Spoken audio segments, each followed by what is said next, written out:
Alright, let's run this one more time. My name is Sonic the Hedgehog. I'm the fastest thing alive, and for years, I've been the one and only Blue Blur. I'm pretty sure you know the rest.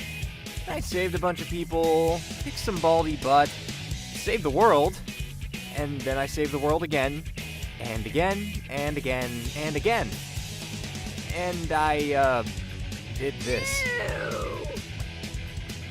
We don't really talk about that one.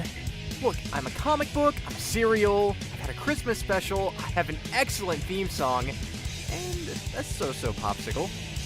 I mean, I've looked worse. But after everything, I still love being me. I mean, who wouldn't? So no matter how many hits I take, I always find a way to come back. Because the only thing standing between my world and oblivion is me. There's only one Sonic the Hedgehog, and you're looking at him. Sonic has had a long history with countless games and abilities to go through, but behind them all is a drive to go fast, live free, and do what's right, while facing off against Sonic has had a long history with countless games and abilities to go through, but behind them all is a drive to go fast, live free, and do what's right, while facing off against evil with ruthless, emotionally devastating burns.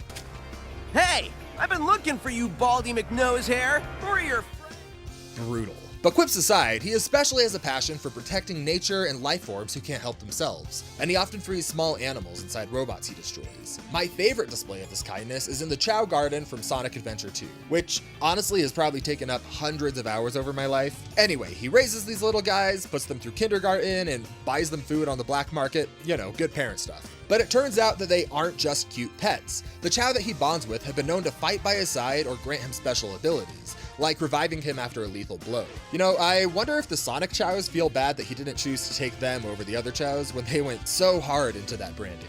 But even though Sonic has a softer side, he isn't afraid to take a stand and do what's right by zooming around with his signature super speed. While Sonic normally travels somewhere between 1 and 3 times the speed of sound, there have been moments where he really lets loose and gives it all he has. An impressive display is here, where he rammed through chaos at over 300 times the speed of sound, but the most impressive feat comes from being able to outrace the Wisps. For context, Wisps are small alien creatures that were kidnapped and enslaved by Dr. Eggman to assist in his evil plans. Not only are they the cutest little things ever, but when Sonic saved them, they granted him powerful abilities. Things like turning Sonic into a high-speed energy beam, or a pseudo-black hole that sucks in everything around him, or an asteroid with a similar effect. Or most dangerously of all, it can turn him into a drill. You know, I feel like maybe these weren't all created equal. Anyway, Sonic has shown himself to be faster than these little guys, which is saying something since even the most basic Wisps were able to fly out of the atmosphere in just a few seconds. By using the space elevator they reach for reference and estimating its distance from Earth, we can calculate that they would have had to be flying nearly 23,000 times the speed of sound, or 2% the speed of light. Sonic's able to use this speed to back up his signature strategy, which I like to call taunt and roll. Sonic loves to get under the skin of his opponents, and he uses it as an opportunity to bash into them at full speed. And if that bashing doesn't work, he tries it again and again and again and again until he can get better results. You know, if it ain't broke, don't fix it. Because this works a surprising amount of time, given that Sonic is strong enough to blast himself through this robot. And he's durable enough to tank being launched into this condensed planet hard enough to make it quake. He also has a decent amount of hand-to-hand fighting experience, as we can see in Sonic Battle, Sonic Frontiers, and the best game of all, Sonic the Fighters. Heck yeah.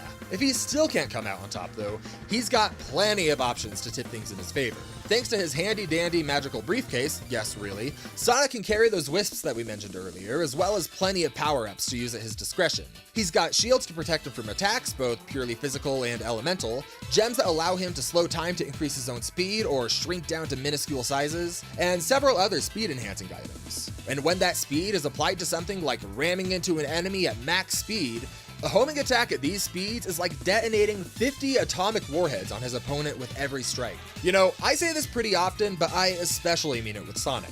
If I were to go through every single item and ability that Sonic has had over the years, we would be here for hours. So unless you want me to sit here and go through a detailed account of Sonic's miniature otters, I think it's best that we stick to the most important stuff. Because when you've been around for as long as Sonic, you end up with an arsenal so huge that you get things as mundane